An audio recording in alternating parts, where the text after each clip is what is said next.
Tá joia. Bom, meu nome é Bruno Benetti, para quem não me conhece, eu vi aqui alguns nomes dos participantes, tem alguns nomes conhecidos aqui, do qual eu já esbarrei aí nessa jornada nos últimos anos. Há tempos eu não encontro a maioria aqui, exceto, como você mencionou, o time da VM, claro, porque a gente se esbarra aí em algumas reuniões, algumas meetings, agora que a gente está voltando ao presencial. O Cauí, alguém mencionou aí no início, né, com a camisa do São Paulo, eu deveria estar com a camisa do atual supercampeão, né? Para quem não sabe, eu sou mineiro, atleticano, não tão fanático assim, mas acompanho os jogos do Galão da Massa, e é isso. Enfim, estou deixando aqui meus contatos no final, claro, se eu puder, eu separei um espaço para perguntas, para a gente trocar uma figurinha ao final, mas fique à vontade para me interromper ao longo da apresentação. Se alguém puder me ajudar aí com a mãozinha e com o chat, se houver perguntas, tá? Claro, Acompanhe a aqui. gente, qualquer coisa a gente vai te interrompendo quando puder, Bruno. Perfeito. E, enfim, fico à disposição no futuro aí, tem meu LinkedIn, meu e-mail, fiquem à vontade para me contactar se eu puder contribuir, se eu puder ajudar, tá bom? Eu preparei essa agenda bastante simples, com três pontos aí para a gente conversar. Um, para eu falar um pouquinho de Professional Service. Eu sei que vocês tiveram uma apresentação do Leandro Moreira há algum tempo atrás, não sei precisar aí quando foi, eu não pude participar, mas eu espero não ser repetitivo aqui no que eventualmente ele tenha falado sobre a nossa área, vamos aproveitar para reforçar a mensagem. Falar um pouquinho de carreira, mais focado em vendas, é a posição, né, que eu atuo hoje. Falar um pouco sobre a certificação do VCDX, foi um dos tópicos aí que conversei com o Cauí nas últimas semanas, né? E aí eu tenho conversado com algumas pessoas, sempre desperta alguma curiosidade, perguntam, poxa, como foi, como é, alguma dica, alguma recomendação. Então, vou falar um pouquinho da minha experiência, de como foi, espero também ser produtivo nisso. E preparei um espacinho para a gente falar fazer perguntas ao final. Tá bom? Bom, caso vocês não saibam, a VMware ela está mudando agora, mas ela tem um departamento de marketing secreto. É aquele departamento que, né, a gente faz um monte de coisa bacana, mas a gente não conta para ninguém. Então, muitas pessoas, muitos dos nossos clientes, não sabem, às vezes, que a gente tem uma área de professional service dentro da VMware. Né? É uma área que existe no Brasil há cerca de 12, nós estamos em 22, 13, 14 anos. Há mais tempo fora, né? Nós contamos aí com 5 centros de consultoria que ficam espalhados em vários países, nos continentes, etc., que executam serviços remotamente, muitos serviços pontuais, centros de migração. Poxa, eu tenho um cliente que preciso migrar 1.000, 2.000 servidores. A gente tem um centro que executa esse tipo de atividade, por exemplo. Por que de forma remota? Porque a gente consegue ser mais agressivo em custos, etc. Esses profissionais não estão no Brasil, mas tipicamente quando a gente tem serviços desse tipo, a gente tem um time local acompanhando, existe a barreira da língua sempre, então, enfim, mas é mais como a título de informação, né, que a gente tem esses centros, as pessoas às vezes não sabem disso. A PSO, que é a parte de Professional Service, hoje ela é parte de uma organização maior dentro da VMware, chamada Customer Experience and Success, esse CXS, e aqui ao lado nessa figura, ele exemplifica o que é o CXS para a VMware. Né? Então, a gente tem a área de Professional Service integrada com uma área que nós chamamos de Customer Success, junto com o time de educação, né, de learning aqui, e conectado também com o time de suporte. Então, essas quatro equipes, que antes eram, vamos dizer, independentes, né, agora elas fazem parte de uma única organização que dá mais sinergia, permite que a gente entregue mais valor, mais comprometimento ao cliente. Né? Então, essa mudança aconteceu cerca de 2 anos, mais ou menos. Né? A gente ainda tem uma série de melhorias a fazer, ajustes a fazer nessa organização, mas é mais também ativo de informação. Nós temos hoje mais de 2.000 profissionais, que são profissionais VMware, espalhados aí no mundo inteiro, né? São VMware Badge, é o que nós chamamos os profissionais, funcionários da VMware, né? E por que essa informação é importante? Porque apesar de, logo abaixo eu coloco aqui, né, no Brasil, a nossa estrutura conta com aproximadamente 35 profissionais, isso falando dos consultores, dos gerentes de projeto, o próprio time de vendas de serviços, né? Mas a gente não está restrito a essas pessoas apenas, né? Ao conhecimento dessas pessoas, a toda a profundidade que eles podem trazer. A gente conta com todos esses indivíduos que estão espalhados, né? A VMware é uma empresa global e a gente precisa fazer o bom uso disso. Compartilhar os casos de sucesso que tiveram no mundo inteiro, compartilhar as experiências, né, os lessons learned de projetos que aconteceram na Europa, por que eu não posso aprender com isso? Devem ter casos parecidos com os nossos, etc. E a gente também, da mesma forma, prover informação para essa comunidade, né, para essas pessoas. Então, eu trouxe essa informação mais para que vocês possam ter visibilidade. A título de referência, no último ano, nós entregamos no Brasil cerca de 70 mil horas em projetos. É um número bastante expressivo, a depender da perspectiva. Você pode falar, poxa, mas uma fábrica de software entrega muito mais que isso. Sim, é verdade, né?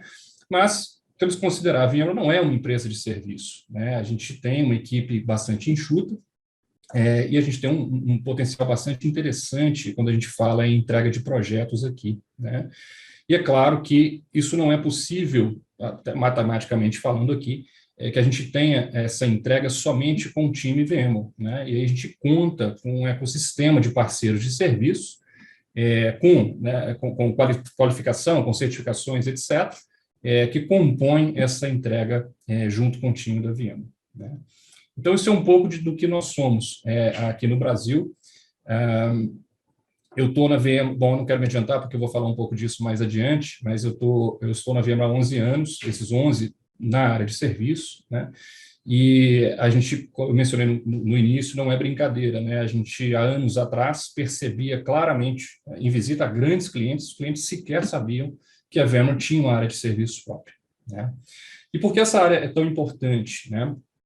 Um pouco do que a gente se propõe a entregar para os clientes é muito mais do que simplesmente um serviço de implementação. É claro que é um serviço importante e necessário, né? Mas o que a gente tem buscado e tem se policiado a mudar muito o nosso speech, né? Veja, eu não, o que os clientes querem, buscam, são outcomes, né?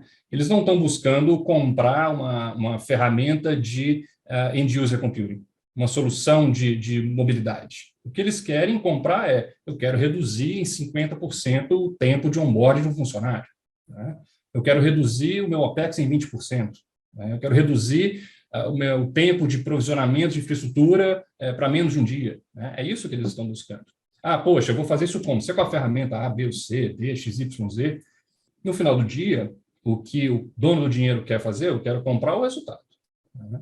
Então, o que a gente tem buscado nessa sinergia junto com o time de vendas de solução da VMware a gente fazer a venda de valor propriamente dito, né? E um outro ponto importante, a VMware está mudando, nos últimos anos, o modelo de comercialização dela, né? A gente está saindo de um modelo de licenciamento perpétuo, que é histórico na VMware, como empresa de software, para um modelo de software como serviço, né, de SaaS. E isso afeta algumas coisas, né?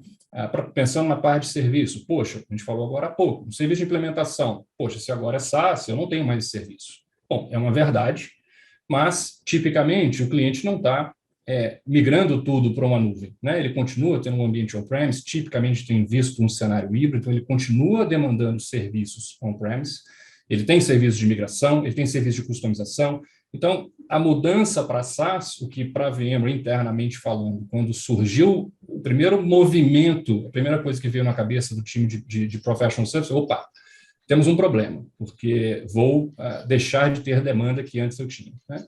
E, a bem da verdade, nem todos estão migrando também, né? Então, isso não gerou necessariamente, afetou necessariamente a nossa área, né? Mas é um movimento que, sim, nos fez mudar a forma de pensar, mudar o speech, né? Mudar o tipo de serviço que nós vendemos e por aí vai, né? Só fica à vontade para me interromper, tá bom? Só um paralelo sobre a questão do SaaS, eu estava em viagem hoje, quando cheguei aqui, eu me lembrei de um caso que vem ao encontro disso que eu acabei de falar. Eu tinha, por hobby, até alguns anos atrás, eu sempre colecionava, não sei se é a melhor palavra, né? Mas eu acumulava muita música, MP3 de décadas, talvez. E eu tinha o prazer em ter isso armazenado aqui em casa, e eu separava minhas músicas por álbum, por pasta, tagueava os MP3. É uma coisa que muitos aqui talvez vão falar que absurdo, né? Como assim, né? E eu gastava muita energia. Trocava HDs de MP3 com colegas, um deles está até aqui presente, E a gente trocava, compartilhava muito, era um volume muito grande, perdia horas fazendo isso, mas eu gostava, para mim era uma terapia quase. Até o dia que meu HD, onde eu armazenava isso, queimou e aquele trabalho foi embora. E de lá, então, eu passei a consumir isso através de um streaming qualquer, dos N disponíveis, né? Que tal, para mim, é o mesmo resultado. E se amanhã eu troco, cancelo, não quero mais, né? É bem a mudança. Estou fazendo um paralelo muito rápido aqui. É bem a mudança que a gente está percebendo na VM. Fazer uma analogia boba aqui, mas que faz o ponto. Eu estou saindo daquilo que eu tinha lá, né? O ativo na minha casa e fico amarrado com aquilo. Quando eu digo amarrado, eu posso deixar de pagar um suporte no futuro, renovar o suporte, mas eu tenho ativo, eu continuo tendo a licença. Né? No modelo de SaaS, não. Amanhã eu não estou usando, eu deixo de renovar, deixo de comprar essa subscrição. Né? E aí está um pouco estou falando isso porque é um pouco do nosso desafio como professional service também, que é fomentar esses clientes que eles consumam a tecnologia, né? Que eles tenham a adoção da tecnologia, mas que consumam ela. Caso contrário, daqui a um ano, ele fala, poxa, não estou usando, simplesmente, eu não tenho ativo mesmo, né? Eu deixo de utilizar. Né? Estou contando isso mais porque eu lembrei dessa questão do meus MP3 que eu perdi há alguns anos atrás, 2 anos atrás, salvo engano, e reflete um pouco esse dia a dia nosso, né, de mudança de uso, de forma de uso das coisas, né, para ter o mesmo resultado. A turma quer saber do backup do seu HD, Bedete. Então, cara, era um HD grande, custou caro, porque era desses que tinha uma cloud, eu conseguia acessar remotamente, e aí, enfim, não tinha, né, cara? E aí eu desisti, eu ainda pensei, eu juro que eu pensei, falou, poxa, eu vou comprar outro, né? Eu falei, cara, mas e aí as músicas? Eu tenho que pegar com os amigos de novo. Eu falei, cara, esquece, né? Esse trabalho, estou queimando muito tempo e energia, não é algo que não faz sentido. Spotify ficou feliz. Exato. É isso.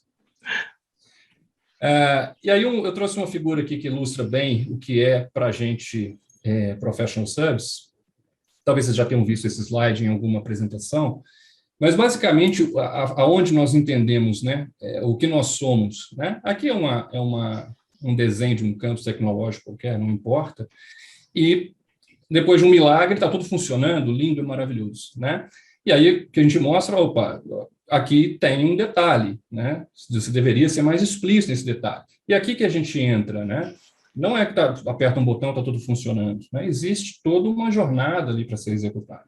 Né, que parte não só para uma questão de arquitetura, questão de implementação, migração, customização, integração, seja lá como for, e o dia 2, né, porque muitos dos nossos clientes, nós temos alguns contratos no Brasil, onde a VMware faz a operação desses ambientes. Né?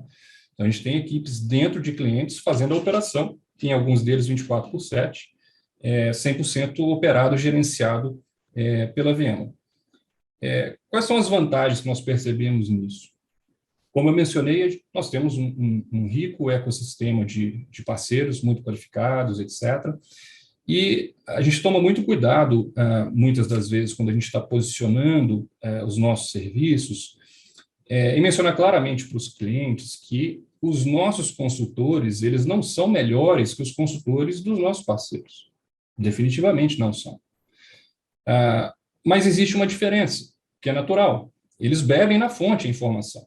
Né? Então, é claro que, estando dentro da VMware, eu consigo ter um acesso privilegiado a uma informação, a um roadmap, eu consigo cortar alguns caminhos na eventualidade de um incidente, um suporte. Então, é natural que a gente tenha esse tipo de diferencial, não é uma questão técnica. Né? Mas, claro, pelo acesso mais fácil ou mais rápido à informação, esse compartilhamento de experiências com projetos que estão acontecendo no mundo inteiro, os gerentes de produtos estão à disposição. Então, é claro que a gente consegue oferecer um nível de serviço nesse aspecto, que muitos clientes entendem como importantes, né, quando tem uma operação de missão crítica e etc.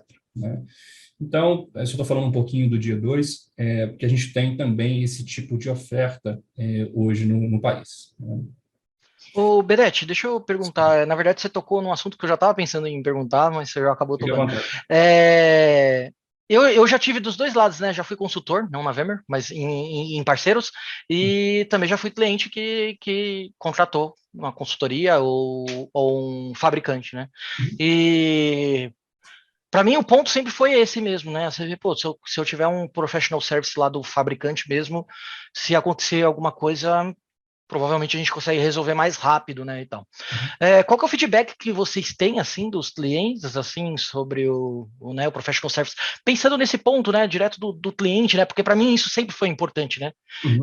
Lá quando a gente ia fazer alguma coisa, por exemplo, né, fazia muita coisa com a Dell, e a gente preferia contratar a própria Dell para, sei lá, implantar às vezes um storage, alguma coisa assim da própria Dell e Uhum. tal, e a gente se sentia muito mais seguro, né? Porque se acontecesse algum problema, Claro, o acesso à fonte era muito mais fácil, né?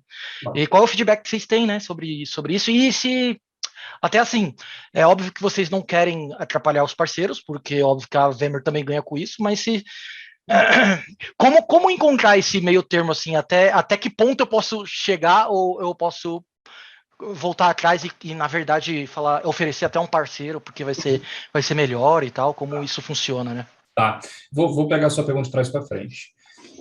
Com relação aos parceiros, quando você menciona não quero atrapalhar, em especial quando nossa área começou a tomar mais corpo, houve uma preocupação, houve uma grande discussão com o time de canais da VMware, e a preocupação era, poxa, os nossos parceiros de vendas de software, e eu falo um pouquinho sobre isso porque eu menciono de parceiros de software, muitos deles também vendem os seus serviços, né, os serviços próprios, e aquilo é uma fonte de receita para aquele parceiro.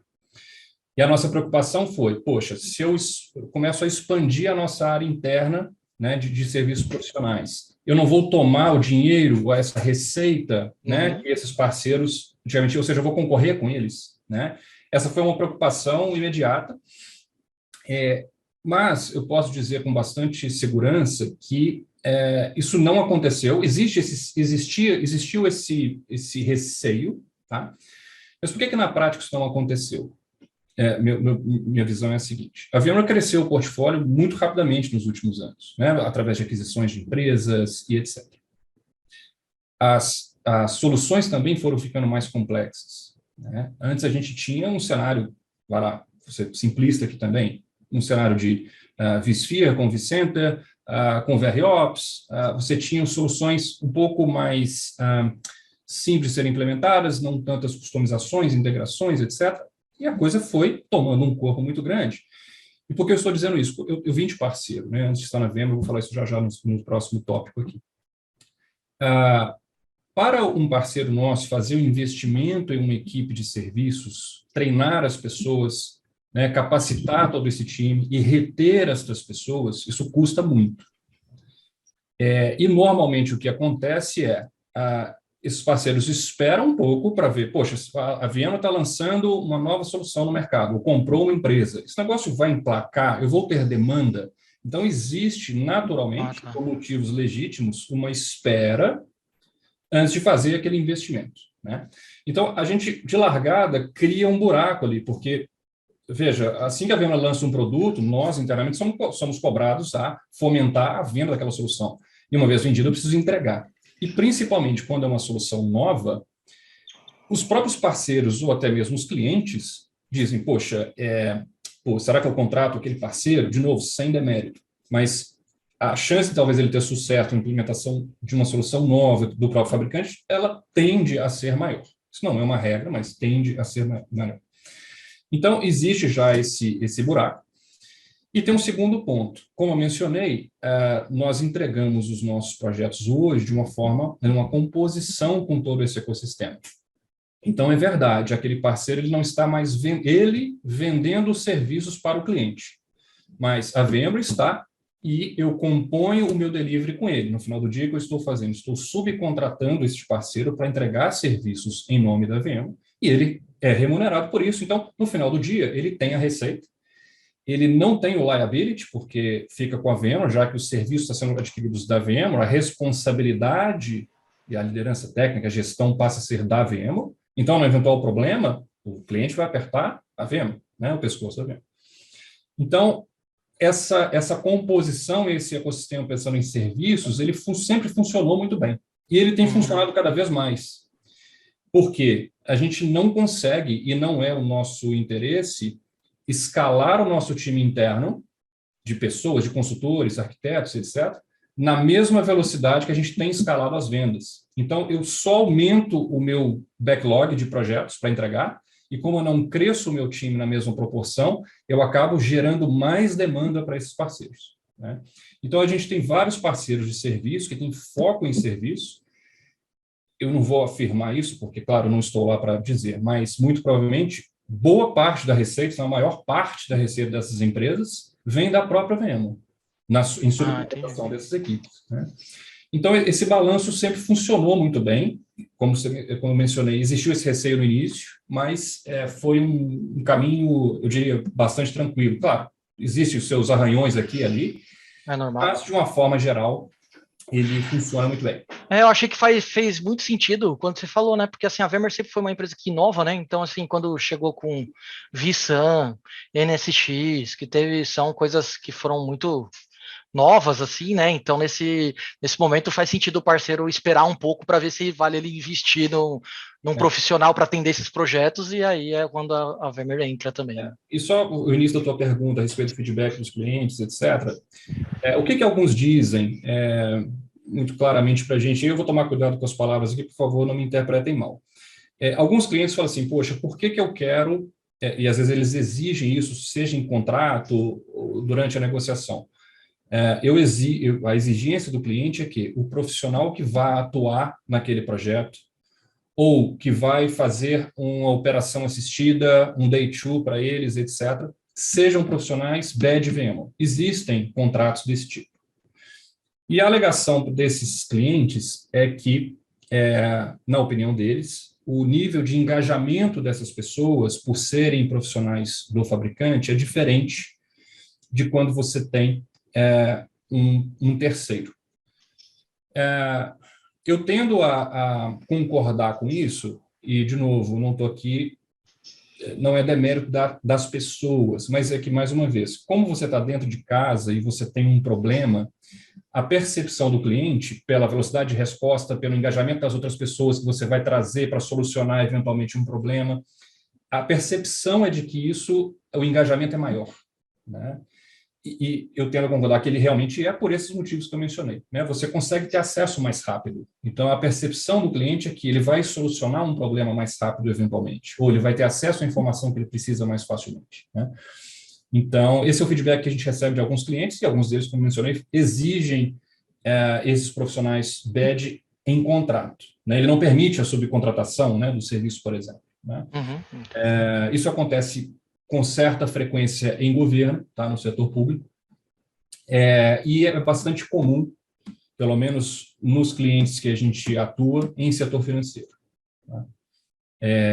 Enfim, então esse é o cenário que a gente tem aí nos clientes, de forma geral, e não sei se eu te respondi. Não, legal, você respondeu sim, porque eu tive esse tipo de experiência e era a mesma coisa que a visão que eu tinha, né? Eu prefiro o do fabricante, e assim, eu posso falar sem problema nenhum aqui, né? Que eu já fui consultor de outras empresas, que não vem ao caso aqui.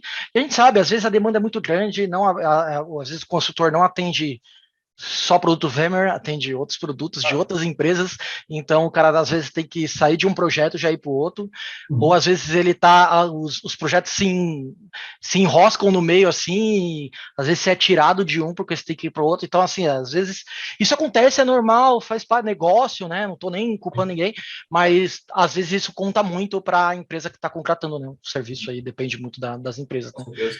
E você mencionou outro ponto, realmente, os nossos parceiros, e é legítimo que seja assim, a gente entende os motivos, entende perfeitamente, a gente não tem um parceiro que vive de VMware.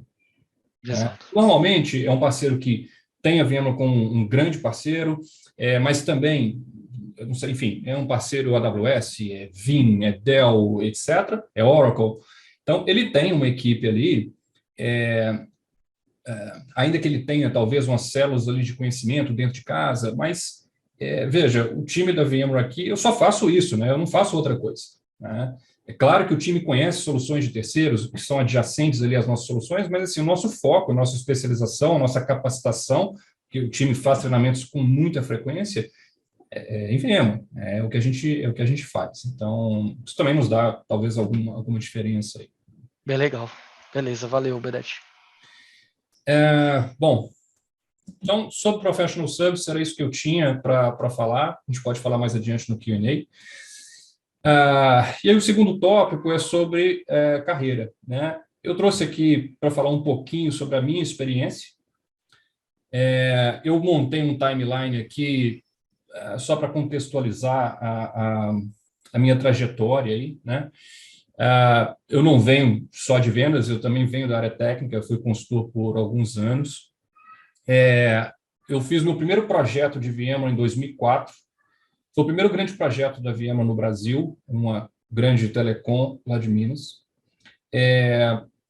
Foi um projeto bastante desafiador, só como referência, naquela época a gente usava SX15, não existia vCenter ainda, o vCenter foi lançado no meio desse projeto, junto com o SX2, naquela ocasião.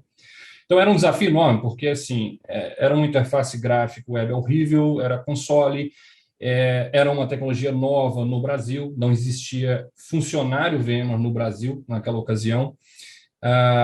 Então, a gente dependia do time de fora, era uma equipe muito menor, claro, uma empresa muito menor do que é hoje. A informação não era, a gente não tinha tanta informação como a gente tem hoje. Enfim, mas comecei lá em 2004 e fui consultor aí até 2009, consultor de campo, então participei de muitos projetos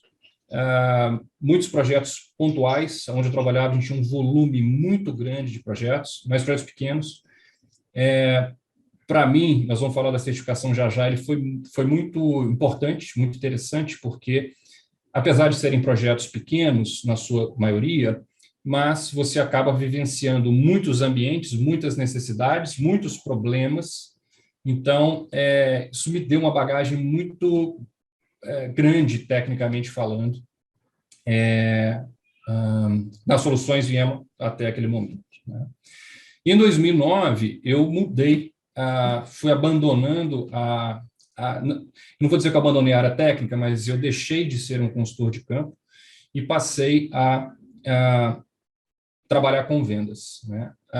Na empresa que eu trabalhava, a Dell era o maior cliente nosso, porque a gente fornecia serviços para a Dell, os clientes da Dell. E aí eu passei basicamente comercialmente falando, atender a Dell. Então, a Dell, que era o maior cliente da empresa que eu trabalhava, ficava sob a minha responsabilidade de definir escopo, montar proposta, etc. Mas eu nunca deixei de estudar bastante, porque é difícil você largar a área técnica, a gente sente falta, né? Vai passando um tempo, você fala, caramba, cadê meus laboratórios, né? O curso, a palestra, o evento, você começa a sentir falta daquilo, só que o tempo não te permite mais ter a profundidade que você tinha antes, ter a disponibilidade que você tinha antes, né? Mas ainda assim, eu continuei seguindo até onde eu podia na área técnica. A certificação de VCDX à época foi um processo de 3 anos aproximadamente, então eu estava no meio dele, né? E aí eu fui concluir no início de 2010 aproximadamente. Eu não quero me antecipar aqui, porque a gente vai falar da certificação já já, né? Mas eu botei aqui só como marco, como referência para a gente falar. E em 2011 eu entrei na VMware, já na área de serviço, com vendas de serviço. Fiquei nessa posição por 7 anos. E aí, falando um pouquinho de carreira, até quando eu mudei de posição em 2018 para liderar uma equipe de vendas, durante 7 anos, houveram oportunidades na VMware para que eu mudasse de posição. Quando eu digo houveram oportunidades para que eu me candidatasse, né? Não estou dizendo que eu seria o escolhido, mas houveram oportunidades. E eu, por opção, durante esses 7 anos, optei por não participar, nem me candidatar. Por questões talvez particulares, meu momento de vida, eu estava bem na posição, adorava o que eu fazia. Então, eu nunca quis me candidatar.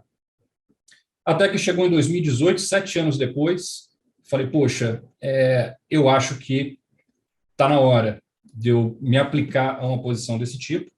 Coincidiu por existir a posição naquela ocasião, em 2018, e o que veio na minha cabeça, né, para quem tem mais contato com o time da VMware, é uma empresa aqui no Brasil muito enxuta, né?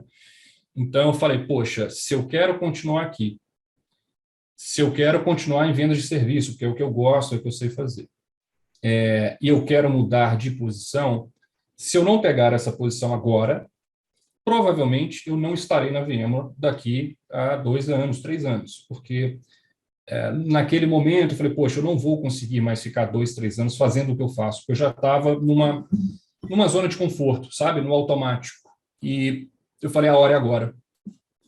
E aí, esse processo para essa posição ele já estava nos finalmente, talvez até com um candidato escolhido. E aí eu cheguei para o dono da vaga na hora, chamei ele numa reunião, falei assim, cara, o negócio é o seguinte, essa vaga, eu sou o melhor candidato, por isso e isso, preparei um material, assim, a toque de caixa, da noite para o dia, sentei, ele falou, pô, cara, agora que eu já estou com um cara escolhido, você vem me falar que você quer participar do processo? Eu falei, sim, não sei o quê, e deu certo. Foi uma mudança, dentro da VMware a gente chama de contribuidor individual, quando você é uma pessoa do campo ali, né, o front, o vendedor, né? Então eu saí de um contribuidor individual para uma posição de gestão para esse time de vendas. Segui lá, 2 anos depois, fui promovido para dirigir essa área, que eu estou até hoje, né? E aí eu coloquei aqui a minha aposentadoria em 2030, aí também é uma particularidade, as pessoas falam, pô, mas você já sabe quando é que você vai aposentar? Sim, claro, né, em condições normais de temperatura e pressão, se não tiver uma guerra enorme, etc., mas eu quero dizer, eu já há muitos anos eu fiz um planejamento financeiro para a minha vida, programando a minha aposentadoria em 2030. E estou seguindo neste plano, né? Então, quando eu digo vou me aposentar em 2030, não estou dizendo que eu pararei de trabalhar em 2030, mas é o meu plano, meu objetivo para não depender daquela função mais, e aí eu vou buscar algo diferente, provavelmente fora da área de TI. Não que eu não goste, então, por favor, não interpretem mal, cara, adoro o que eu faço, adoro a área, a empresa, mas é realmente um plano, né, de objetivo de vida, né? Então, só para compartilhar uma curiosidade aí. E que vai ao encontro do que nós vamos falar já. E aí eu trouxe aqui algumas coisas que eu entendo serem importantes, ou eu coloquei como dica aqui, não sei se é a melhor palavra, mas foi como eu encontrei, né? Que foram algumas coisas que para mim foram muito importantes nessa jornada, nessa transição de área técnica para uma área de vendas. Eu tenho um pouco de dificuldade de falar de mim mesmo, no sentido, poxa, então quer dizer que você é um puta vendedor? Bom, eu não estou dizendo isso, mas estou numa grande empresa há 11 anos, tenho mudado de posição, tenho sido promovido, eu entendo estar fazendo um bom trabalho, né? Então, o que eu tentei trazer aqui são alguns itens que eu julgo que são importantes a compartilhar com as pessoas, e espero que eles sejam de valia a quem está aqui conosco nessa apresentação hoje, né? E algumas coisas que me ajudaram muito em especial lá atrás, no início dessa carreira de vendas, era de conhecer muito as soluções, pelo meu histórico, né? Foi uma vantagem que eu tive, se podemos dizer assim, né? Então, quando a gente ia conversar com os clientes, e normalmente os clientes às vezes pegam, poxa, vem mais um vendedor aqui, empurrar alguma coisa e etc. E como eu tinha bastante profundidade, eu conseguia argumentar, defender, isso transmitia àqueles clientes muita segurança, né, do que eu estava falando. E isso me ajudou muito, né, e diminuiu muito a minha dependência de outros, né, porque a posição de vendas, não se espera que o vendedor tenha uma profundidade técnica como um system engineer tem, como um especialista de produto tem, né? Ele vai até a página 2. E aí se torna mais dependente desta equipe, né? Do suporte dessas outras pessoas. Eu tinha uma certa facilidade, né? Ainda que não fosse a minha função, mas eu conseguia ir até a página 3, 4, né? Então, isso sempre me ajudou muito. Então, eu acho que algo que é fundamental para quem pensa numa carreira de vendas eu preciso conhecer muito bem o que eu vendo, né? E eu preciso comprar aquilo que eu vendo. É muito ruim você vender algo que você não compra, né? Algo que você não acredita. Fala, poxa, como é que eu vou vender para o cara um negócio que eu não compraria nunca para mim? É muito difícil vender assim, é ruim vender assim. Também, para minha sorte, talvez, a VMware sempre foi uma empresa com excelentes produtos, excelentes soluções, né? Sob a perspectiva de qualidade dos seus produtos, etc. Então, tudo isso, naturalmente, ajuda num processo de vendas, né? Você vê, a gente, até pouco tempo atrás, claro que no caso da VMware não foi diferente, né? Quando a gente volta aí 10 anos no tempo, a VMware não tinha a mesma concorrência que ela possui hoje, né? De outros players. Em todas as soluções que a gente vê, a gente tem diferentes concorrentes ali, né? A gente estava falando lá atrás, ainda que você fala, pô, você só tinha um Hypervisor, aí tinha um Hyper-V. É verdade que existia uma concorrência, uma briga, etc., mas ela nunca foi aquela briga, só, poxa, né? Se a gente observar a sua perspectiva de Hypervisor, o market share da VMware sempre foi absurdamente maior que qualquer outro player, né? Então, a gente não precisava fazer propaganda, né? Quase com um iPhone, né? Até anos atrás, a Apple não fazia propaganda de iPhone, não precisava fazer propaganda de iPhone, né? Hoje a coisa não é bem assim. Então, tudo isso, obviamente, também contribui nesse início. Um outro ponto que eu percebo e que muitas vezes a gente falha é entender muito bem a necessidade do cliente. E quando a gente fala de serviços, a gente tem alguns desafios ainda maiores, porque defender uma solução com profundidade, com uma conexão com a necessidade de negócio do cliente, já é um desafio, naturalmente, né? Mas quando a gente fala de serviços, e aí eu preciso definir um escopo de trabalho, né? Aqueles memes que a gente via, eu não tenho visto mais recentemente, mas que era expectativa e realidade, né? Então, você desenha ali com o cliente, tenta detalhar ao máximo aquele escopo de trabalho. Na hora que você faz o phase-out para o time de delivery, chega lá, às vezes são outras pessoas do cliente, fala, opa, não é bem isso, aí começa, né? Aí troca escopo. Então, a venda de serviços, ela exige um esforço muito grande nessa definição de escopo de trabalho, para que aquele cliente que está adquirindo aquele serviço, está investindo um dinheiro naquela contratação, que ele tenha os resultados que ele espera, né? Então, esse mapeamento, que é parte do que meu time faz hoje, é muito delicado, né? A gente tem que fazer esse trabalho com muita diligência, com muita disciplina, porque para não gerar uma frustração depois, né? Aí o cliente fala, pô, a solução da VMware não funciona. Não, talvez não tenha sido implementado com os casos que você esperava. Então, a gente tem que tomar muito cuidado, né? Mas o que eu quis trazer com esse bullet é que é muito importante que a gente entenda, parece óbvio, né? Mas a gente falha nisso, entender claramente qual é a necessidade do cliente, né? Não vou lá para vender o VRA para o cliente se ele precisa de uma solução de onboarding de funcionário. Estou tentando dar um exemplo bobo aqui agora, mas é entender realmente qual a necessidade, qual é o seu objetivo, né? Fazer parte do dia a dia do cliente, né? É um pouco daquilo de entrar no mundo dela, né? Fazer sentir que eu entendo qual é o problema, né? O que ela está querendo realmente adquirir, né? Criar um elo, acho que é isso que diferencia os vendedores, né? Os bons dos não tão bons, talvez, né? Pontos que parecem óbvios, né? Ser honesto e confiável, né? É aquilo, poxa, eu não vou vender ao cliente algo que eu não posso entregar. E eu não estou falando só de capacidade técnica, de equipe de entrega, não é isso. Mas, poxa, eu não vou vender para o cliente uma funcionalidade, uma suposta funcionalidade de um produto que ele não entrega aquilo que ele precisa, né? Então, ser confiável, né, e honesto com o cliente é fundamental. Ser resiliente e paciente, né? A função de vendas, você tem que gostar do mundo de vendas. Tem gente que não gosta.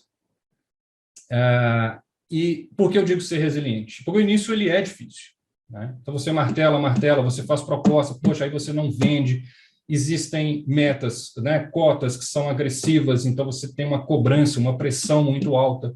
E se você, como esse início é difícil, tipicamente, não sendo uma verdade, talvez você não desempenhe tão bem, etc., a resiliência é importante aqui, porque é assim mesmo, e a coisa vai, então tem que ser paciente, né? Às vezes, poxa, eu quero ser o melhor vendedor da VMware no primeiro trimestre. Pô, mas acabou de chegar, calma, né?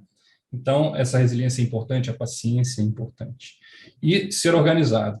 Um vendedor mal organizado, ele tem problema, porque ele não consegue entregar as propostas no prazo, o cliente demanda para ele, não responde, tem 32 mil e-mails na caixa sem ler.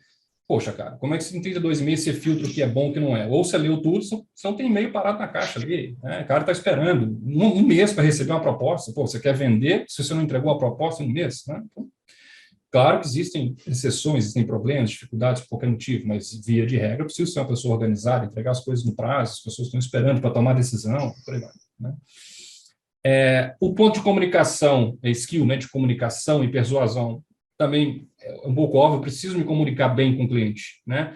É um pouco porque eu falei, talvez, de ter segurança, do cliente perceber segurança no que você está falando, né? Isso vem um pouco de comunicação também, né? Às vezes o vendedor é super capacitado na solução, sabe todas as funcionalidades, o que ele pode atender, os casos de uso, quais são os outcomes, mas a interface não é boa, né? Temos um problema também, né?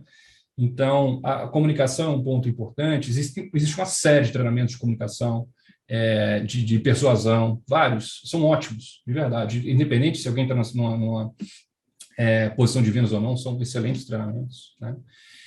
E um outro último ponto aqui é não abandonar o pós-venda. O que eu quero dizer com isso? O processo de vendas ele tem que ser um ciclo, né? E o fim da entrega de um projeto ele tem que gerar uma nova venda. Isso deveria ser uma máquina, né? E muitas vezes a gente vende, o cliente recebeu, eu volto lá daqui a 3 anos quando ele for renovar o suporte. É uma péssima atuação. Porque, tipicamente, o cliente comprou, ele está na ansiedade, por quê? Por implementar aquilo, colher os resultados de todo o investimento que ele fez, e o vendedor sumiu, cara, né? Então, o time de serviço ele tem uma vantagem aqui, porque eu estou entrando no momento 2, né? Supostamente foi adquirido uma série de licenças, uma série de soluções, foram adquiridos os serviços, e eu estou exatamente neste momento, né, realizando o resultado para o cliente, né? Então, a gente está ali nesse dia 2, né, pós-compra, eu quero dizer. Mas, terminado um projeto, eu preciso gerar novas oportunidades, é o que se espera, né? E, então, isso que eu quis dizer, o vendedor não pode abandonar, vendeu, tá bom, agora eu volto daqui a 2 anos. Não, ele precisa estar ali, né, para que ele possa gerar novas vendas. E aí, obviamente, ser um bom negociador. Eu, como mineiro que eu mencionei, eu faço algo na minha vida particular, desculpa, só ver o horário aqui, se você não vou estourar nosso tempo. Eu faço na minha vida particular porque eu gosto e minha esposa fica pé da vida comigo. O mineiro, tipicamente, não quero ser ofensivo que se tiver outros mineiros aqui, tá? O mineiro normalmente ele é mão de vaca, né? E aí, o que eu faço muito em toda compra que eu vou fazer, de qualquer artigo, sei lá, no shopping, enfim, eu negocio muito com os caras ficam pé da vida, porque quando eu vou comprar algo, eu vou chegar para o cara e falar, pô, me dá um desconto aí, vou pagar uma vez só no cartão. Não é esse tipo de negociação que eu estou falando. Isso eu espero que todo mundo faça. Assim, cara, eu não vou sair daqui sem comprar o seu negócio se eu não ganhar alguma coisa. O que você vai me dar? Pode ser um grampeador, não interessa, me dá alguma coisa. E estou brincando aqui, é claro, mas eu uso no meu dia a dia, na minha vida particular, esse exercício de estar sempre negociando. E aí é interessante, porque quando você, sei lá, você vai negociar alguma coisa maior e etc., a pessoa que está do outro lado, que ele está sendo o vendedor e você o comprador, eu uso um pouco do que eu escuto dos meus clientes, né? Toda aquela taxa de negociação, não, porque o seu serviço é caro, não sei o quê, que blá, blá, blá. Eu acabo usando isso no meu dia a dia, na minha vida particular, para me exercitar nessa negociação, né? E eu gosto e me ajuda a estar ali nativa, né? Eu não estou tão nativa mais, como questão funcional, mas é como eu faço no meu dia a dia, né? Ok, até aqui, pessoal? Alguma pergunta? Acho que está tudo bem. Não acho que não tem ninguém com nenhuma pergunta por enquanto. Acho que não, tá tudo bem, Alberete. Pode ir. Tá bom. Joia. Só um último ponto com relação a vendas, que é importante aqui. A gente precisa sempre tentar vender ao cliente valor para ele, né? Eu acho que um vendedor bem-sucedido, vamos assim chamar, ele precisa enxergar na profissão de vendas, né, a oportunidade de gerar valor para as pessoas, né? a carreira de vendas, ela tipicamente dá aquela conotação de que o vendedor quer vender porque ele quer ganhar dinheiro, né? Que ele quer ganhar comissão. Veja, isso não é uma inverdade, não deixa de ser legítimo, mas, naturalmente, o vendedor, quando ele é um bom vendedor, o dinheiro ele vai ser uma consequência daquele bom trabalho de vendas, né? O que eu quero dizer seja qual for a função, né? Você trabalhar aquilo pelo dinheiro, dinheiro pelo dinheiro, né? Eu não vejo como um caminho saudável, talvez seja uma boa palavra, né?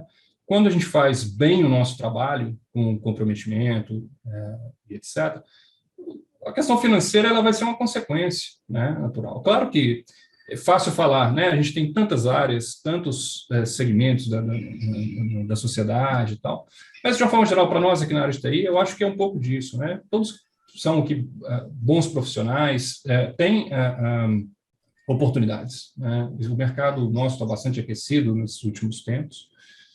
Enfim, só quer dizer que eu acho que a gente precisa sempre enxergar, sempre gerar valor, né, para os clientes. Acho que isso eu ia até comentar, né, porque eu fui cliente, né, e assim, eu era team leader na parte técnica, entendeu? Eu não tomava a decisão, mas eu influenciava fortemente a decisão. Então, eu era o primeiro ponto lá antes da gente chegar num nível de falar com o diretor de TI e tal, quando era caso de infraestrutura.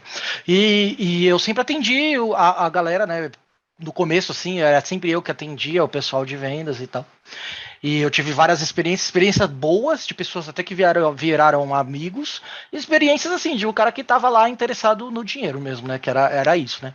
E trabalhava no mercado financeiro, né? Então, banco é porta de entrada de dinheiro mesmo, né? Então, o pessoal cresce mais o olho mesmo. E eu lembro muito, né? A minha melhor experiência, né? Nessa época foi com um fabricante e a gente estava fazendo um projeto e eu sentia que ele se importava com o que a gente estava tentando adquirir ali, o valor que aquilo ia gerar, e o cara queria ajudar mesmo, né? Então não era assim. Óbvio que o cara estava lá porque ele queria vender, porque ele precisa vender, mas não era só esse o objetivo do cara. O cara queria agregar valor, ajudar a agregar valor lá e entregar. Então foi uma experiência muito boa. Era assim, ó, eu sei que você tá aqui para vender, eu sei que eu sou mais um, mas eu estava me sentindo importante nesse mais um, né? Entendeu? Então foi uma ótima experiência e óbvio, acabou vendendo, entendeu? Acabou vendendo e compramos e renovamos por muitos anos. Então, eu senti como isso é importante, principalmente para gente, cliente que vai comprar, entendeu? Tem que sentir uma conexão de verdade, assim, né? Que a pessoa tá realmente se importando com o que tá fazendo, né? Às vezes tem um pouco vai para um lado mais romântico, assim, um pouco de amor pelo que você tá fazendo e o que você acredita. Porque se você tá tentando vender algo e você nem você acredita, eu muito menos, entendeu? Então. Sem dúvida, sem dúvida. Bom, e aí, por fim, aqui sobre esse tópico, porque eu estou falando aqui um pouquinho de vendas, né? Mas aqui são alguns pontos que eu acho que vale para qualquer carreira, né? Seja ela em vendas ou não. Uma é de receber feedbacks e prover feedbacks. Hoje, caso, né, nós estejamos diante de gestores que não nos deem feedbacks, que a gente busque eles, né? Poxa, o que está legal, cara? Como é que está meu trabalho? Buscar esse feedback, porque ele é importante para que a gente possa sempre melhorar, né? E, às vezes, nós estamos cometendo falhas. Quando digo falhas, ou não estamos indo tão bem em determinada atividade, etc., às vezes a gente não percebe, né? Até que alguém vem e fala, opa, cara, não está legal aqui, né? Então, buscar esse feedback, absorver aquilo que é relevante, né, e melhorar é extremamente importante, né? E prover o feedback também, mesmo que seja para um gestor, não necessariamente a uma pessoa do teu time, né? Mas eu posso chegar para o meu chefe e falar, pô, cara, aqui não foi legal. Ou o que você acha de fazermos desse jeito, né? Então, essa troca, ela é fundamental. E o dia a dia, a correria do dia a dia, a quantidade de demanda, etc., às vezes nos faz pecar por isso, né? E ele é um ponto, na minha opinião, fundamental para a gente estar sempre melhorando, né? Enfim, um segundo ponto, que eu coloquei aqui como aprender e treinar, né, ou ensinar os nossos pares e colegas. Eu quero dizer aqui muito mais no sentido de compartilhar conhecimento. Ter a postura de que, poxa, eu conheço algo e não vou compartilhar com ninguém, porque aí eu me destaco, né? Ou seja, só eu que sei aquilo. Isso é uma besteira, né? Muito pelo contrário, quando eu posso compartilhar com alguém, as pessoas entendem, poxa, o cara está compartilhando, disseminando informação, conhecimento, isso te dá muito mais vantagem, na minha opinião, a ter sucesso, seja em qual carreira for, do que ser ali o centralizador de algo que não faz sentido. Eu quero dizer, a gente precisa sempre estar compartilhando conhecimento. Eu coloquei pares e colegas aqui, mas é com a comunidade, com a sociedade, né? Um outro ponto é se colocar em desafios todo o tempo, né? Sempre ter objetivos a buscar. Porque eu mencionei meu caso particular aqui, né? Fiquei 7 anos na mesma posição e, vou dizer por sorte, eu percebi, falei assim, cara, eu estou numa zona de conforto, eu preciso sair disso, eu não posso continuar aqui, né? Isso é o quê? É um pouco de entrar naquela inércia, no automático, né? No dia a dia, tá tudo bem, tá tudo bem, tá tudo bem, mas na hora que você se pega, o cara não tá tudo bem, eu estou numa zona que é péssimo, isso é muito ruim. Aí eu não estou falando nem de carreira, é ruim pessoalmente, a cabeça. Então, a gente precisa estar sempre colocando desafios, né? Novas metas pessoais, profissionais, né? Sempre buscar algo constante. Poxa, pode não ser do trabalho, será que não tem nada que te interessa para buscar um desafio novo, né? É bem aquela questão de atleta, né? O maratonista, um cara que de Ironman, o cara fala, pô, cara, eu vou correr 100x quilômetros, aí amanhã o cara quer correr 100x mais um, porque o cara quer sempre um desafio maior. Então, a gente tem que sempre buscar algo novo, né? Eu coloquei ele como se autopromover, a gente também é muito importante que a gente se coloque no spot, né?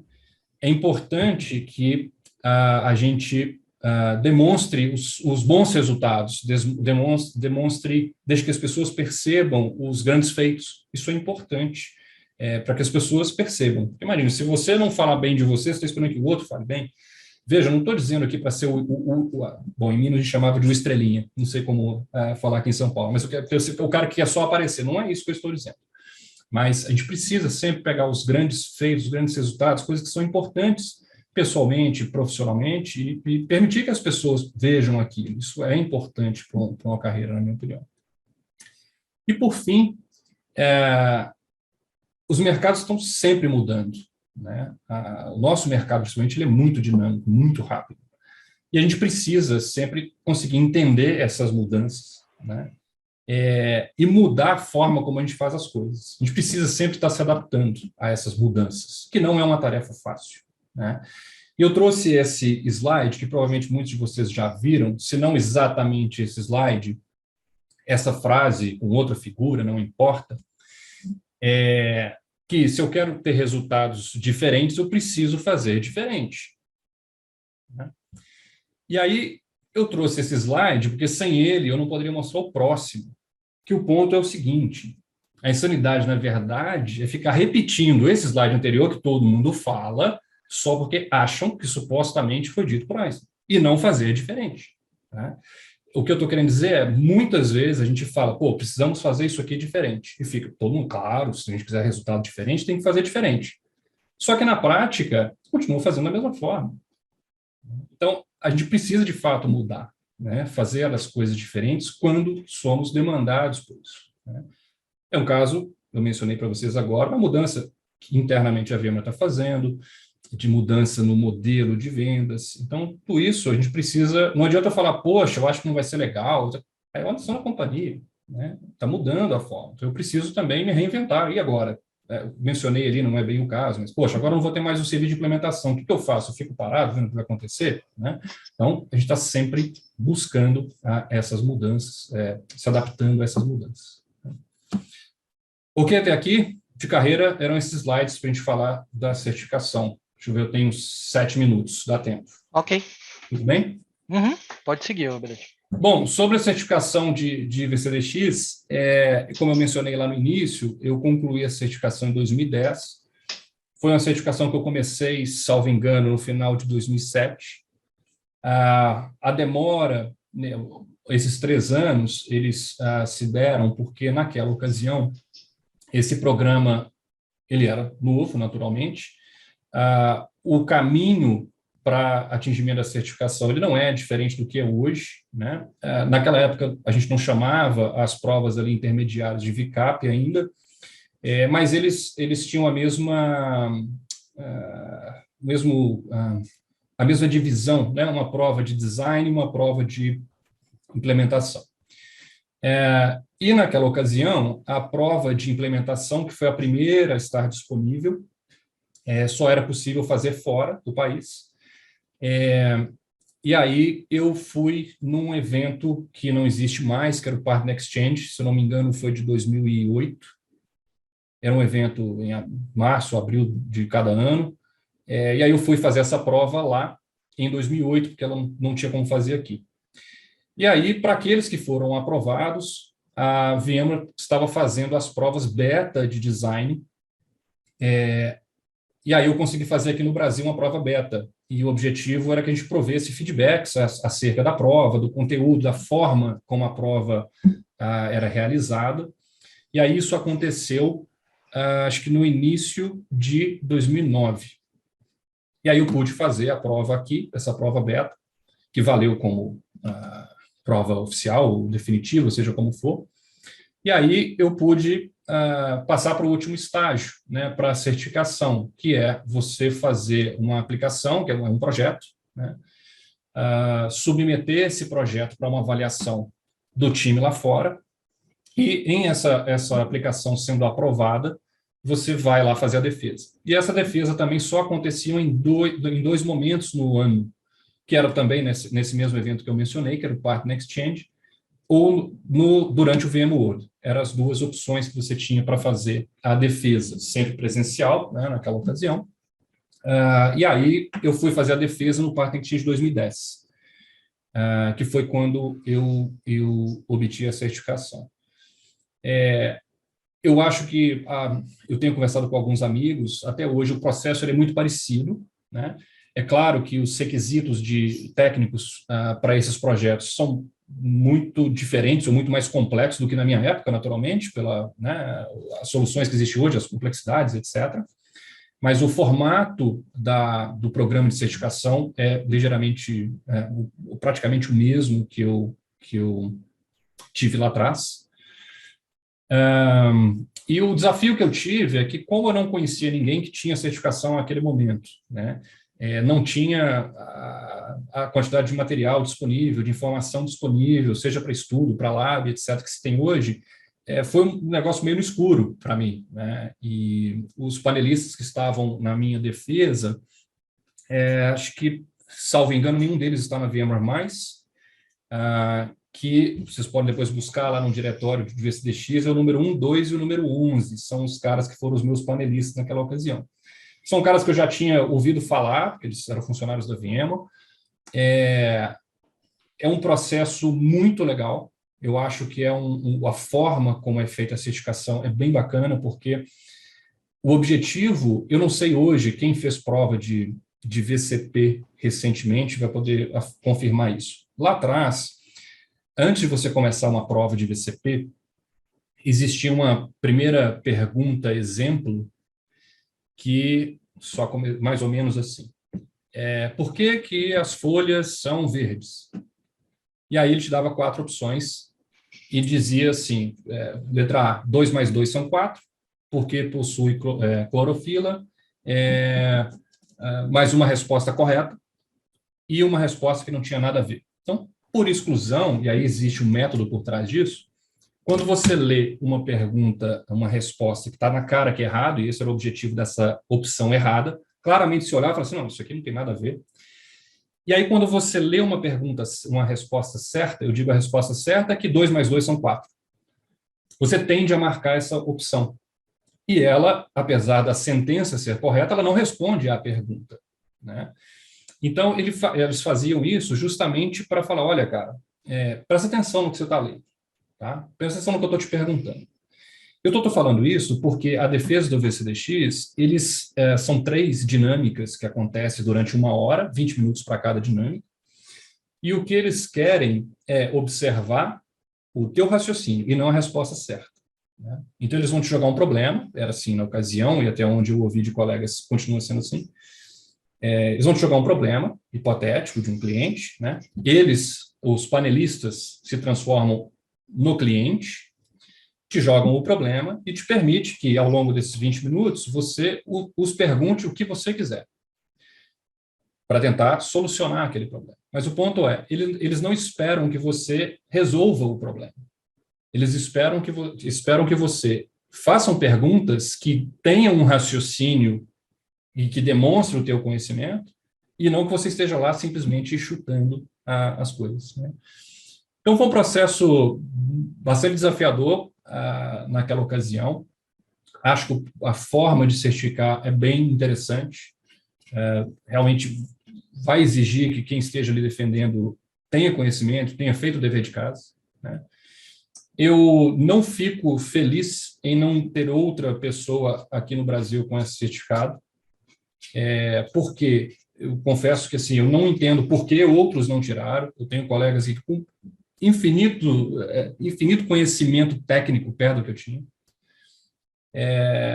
Enfim, eu acho que para mim, naquela ocasião, era um objetivo, como eu mencionei, de sempre se colocar objetivo. A certificação do SBT era um objetivo para mim naquela época, né? E veja, ainda que eu tenha mudado, saído da carreira técnica, né, ter mudado para uma área de vendas, eu falei, poxa, eu já cheguei aqui, né, claro que eu vou concluir.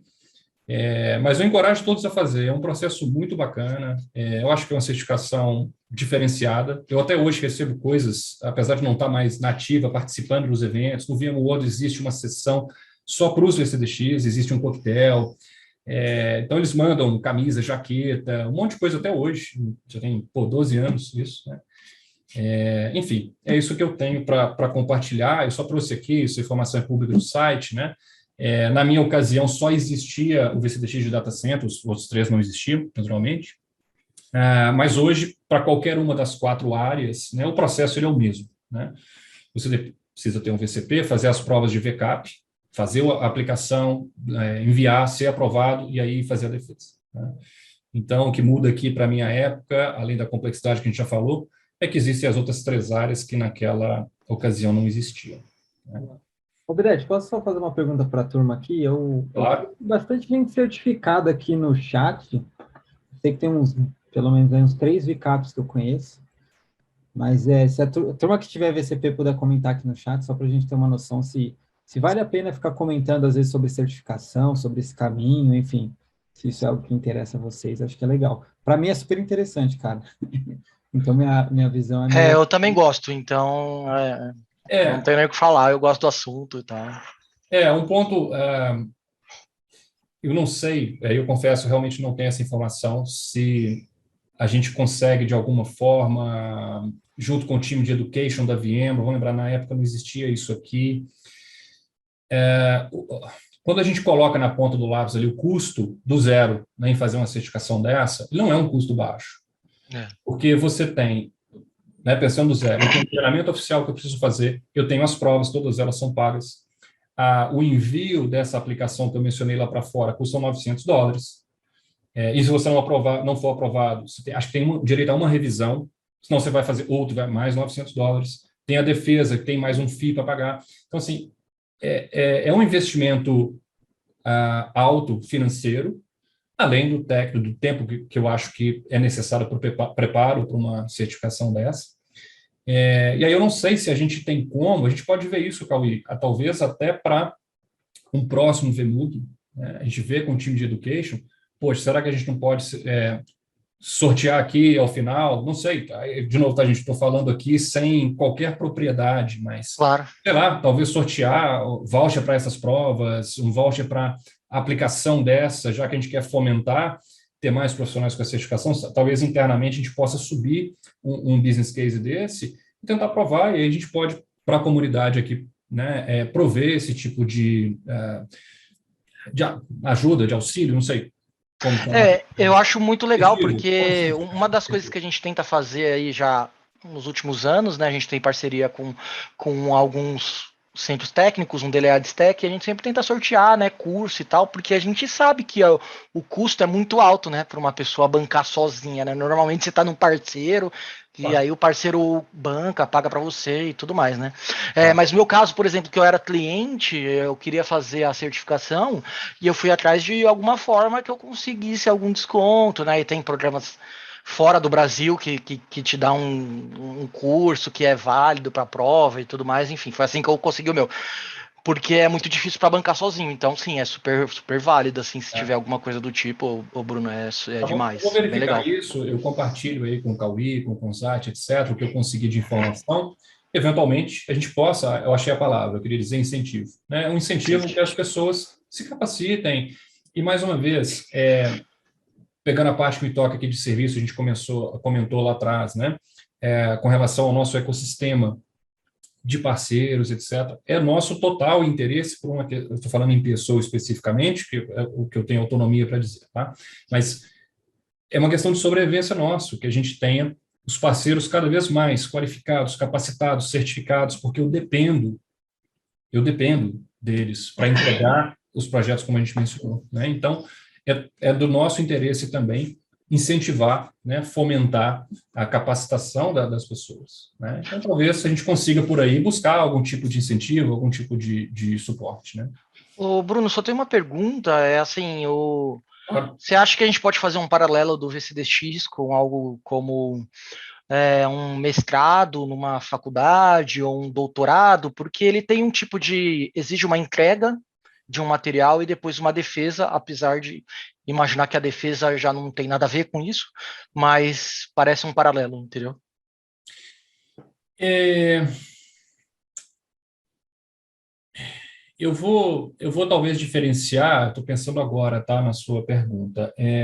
Eu talvez diferenciaria um pouco de uma especialização, porque a especialização você tem ali todo um período de treino, né, de aulas, vamos assim dizer, coisa que aqui você não vai ter pelo programa em si.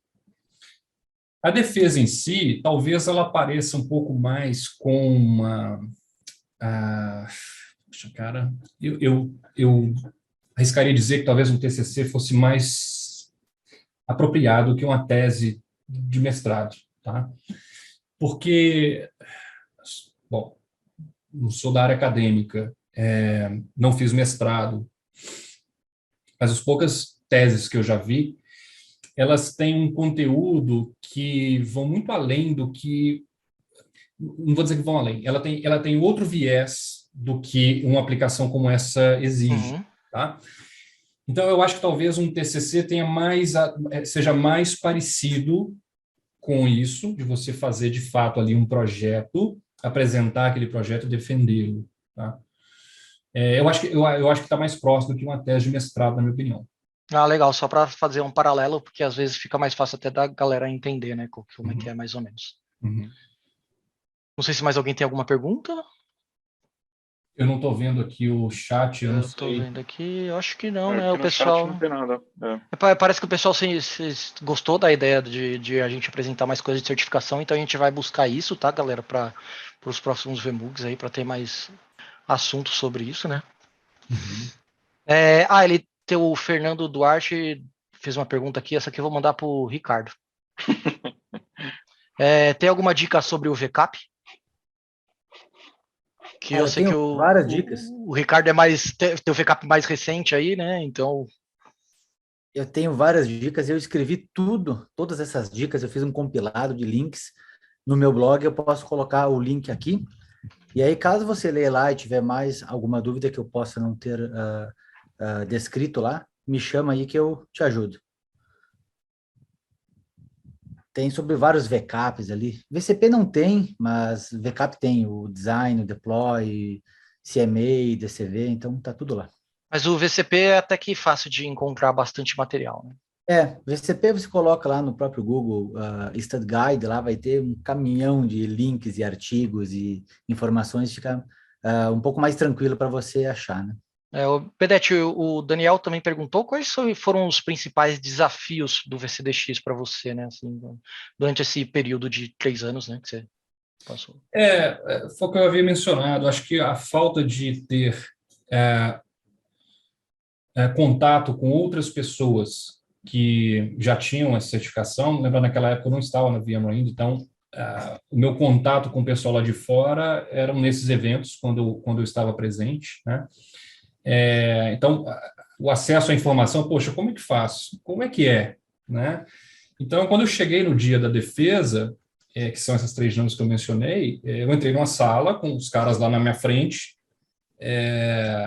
o telão com os problemas, um quadro para eu rabiscar. Eu não sabia o que esperar, eu descobri na hora. Então, acho que um dos desafios foi essa, eu não sei se desafio, mas a incerteza, né, do que esperar, de como seria, né? Porque você imagina, poxa, eu vou fazer uma prova, tá? Você imagina como é, né? Você vai sentar numa cabine lá, fazer uma prova, são questões. Mas eu não sabia que seria uma defesa desse jeito, com a banca, né? No meu caso, só de curiosidade, eram 3 panelistas, como eu mencionei, e haviam outros 4 que estavam fazendo um shadow de como ser panelista. Basicamente era isso. Então, esses caras ficavam anotando. O que eu falava, os caras ficavam anotando. Então, eles ficavam meio de backup ali atrás. Então, um desafio foi não ter com quem compartilhar um pouco de experiências, etc. Né? A questão do custo foi um desafio para a minha época, mas eu acho que esse foi, de verdade, o maior desafio aí. Tá? A parte técnica que eu mencionei, claro que ela era importante. O que me ajudou muito na ocasião, também como eu havia falado, eu vivi muitos anos ali no campo e vivi muitos problemas. Isso acabou me ajudando, porque uma dessas dinâmicas, desculpa, eu acho que eu não mencionei isso, né? Dessas 3 dinâmicas, basicamente, uma é você estar apresentando o seu projeto, aquele que você mandou a aplicação, e aí eles te fazem uma série de perguntas sobre o seu projeto. Por que você fez assim, por que não fez assado? Né? Por que você está usando uma solução de terceiro para fazer replicação de imagem, não alguma coisa diferente? Então, eles vão te perguntando um pouco para ver se simplesmente se alguém não fez o projeto para você, ou você copiou de alguma coisa, então ele te argumenta ali. Ele tem uma outra dinâmica que é de troubleshooting, é o que eu tinha mencionado de um problema. Né?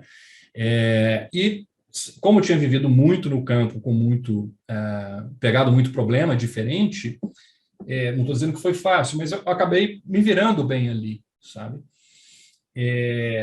Então, voltando, desculpa, acabei enrolando na minha resposta, mas acho que o meu maior desafio foi realmente essa incerteza em não saber como seria o próximo step. Né? Você viu, eu fiz uma prova beta, até aproveito, talvez o Consat tenha essa informação aqui, né? A prova de design que eu fiz, ela era muito, muito bacana de fazer, o formato, né? Você tinha ali uma espécie de Visio online, ali, você puxava as caixinhas, montava os desenhos, os diagramas, era muito legal. Mas um dos feedbacks que eu provi eram 4 horas que eu tinha para fazer a prova, e mais 30 minutos, porque eu não fazia na língua nativa, não sei se ainda é assim. Então, eu tinha 4 horas e meia para executar a prova. Eu gastei as 4 horas e meia, e na última meia hora eu estava correndo para marcar algumas questões. Porque esse modelo de Visio que eu mencionei, apesar de ser muito legal para você fazer a prova, ele tomava muito tempo.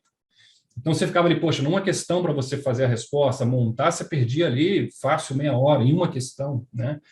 Então, foi uma prova bastante desgastante, assim, no tempo que você fica ali, né? Poxa, 4 horas e meia ali fazendo prova, com aquela pressão, né? Poxa, eu quero passar nessa prova, ter o custo, né? Não quero perder o voucher ali, né? Então, esse também foi um desafio aí, não sei, mas uma particularidade aí do feedback dessa prova de design, que eu não sei aí como é hoje, se é o mesmo molde ou um molde parecido com esse que eu mencionei. Questão de tempo continua apertado ainda. Bem apertado.